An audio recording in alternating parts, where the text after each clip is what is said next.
আসসালামু আলাইকুম। আশা করি তোমরা সবাই অনেক ভালো আছো। যারা এসএসসি পরীক্ষার্থী এবং ইন্টারমিডিয়েট ফার্স্ট ইয়ার এবং সেকেন্ড ইয়ারের পড়ুয়া ছাত্রছাত্রী, তোমাদের জন্য আজকের ক্লাস হচ্ছে বুলিয়ান দ্বৈতনীতি। বুলিয়ান দ্বৈতনীতি সাধারণত একটি বৈধ সমীকরণ থেকে আরেকটি বৈধ সমীকরণ তৈরি করার যে বিশেষ অর্থ বা বিশেষ নিয়মগুলো মেনে চলে উভয় দিক, এটাকে বলে আমাদের বুলিয়ান দ্বৈতনীতি।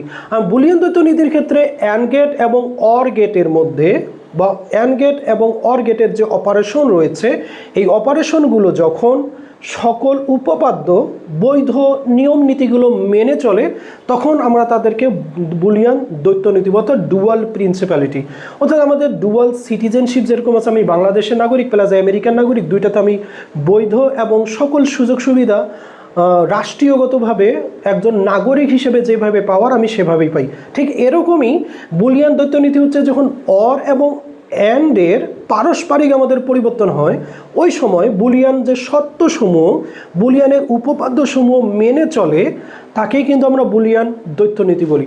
সো এই ক্ষেত্রে আমরা যদি দেখি যে 1 + 1 = কী হয়, 1 + 1 = 1, আবার 1 × 1 = আমাদের 1। এখানে আমরা দেখি যে এটা অর এবং এটা হলো আমাদের অ্যান্ড।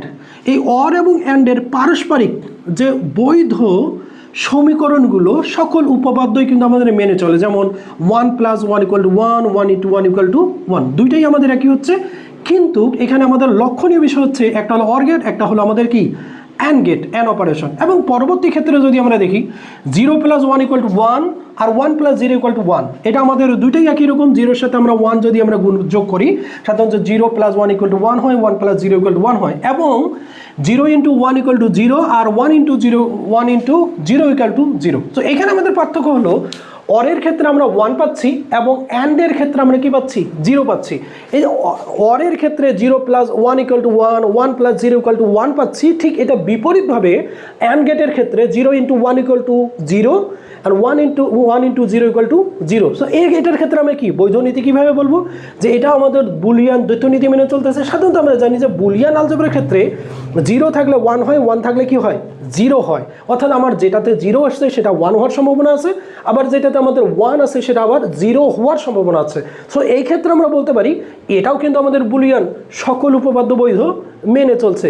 ওকে, সুতরাং বুলিয়ান দ্বৈতনীতি হলো সাধারণত একটি বৈধ সমীকরণ থেকে তুমি যখন আর একটি বৈধ সমীকরণ তৈরি করবেন, প্রথম বৈধ সমীকরণ এবং দ্বিতীয় বৈধ সমীকরণের মানটা যখন পরস্পর বিনিময় করবে, অর্থাৎ পরস্পর সমান হবে এবং দ্বৈতনীতিকে মেনে চলবে, তখনই তুমি তাকে বুলিয়ান দ্বৈতনীতি বলবা।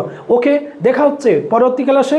এবং তোমার যদি কোনো প্রশ্ন থাকে প্লিজ কমেন্ট করো, এবং যদি ক্লাসটি ভালো লাগে অন্যের কাছে শেয়ার করো। ওকে, থ্যাংক ইউ। আসসালাম।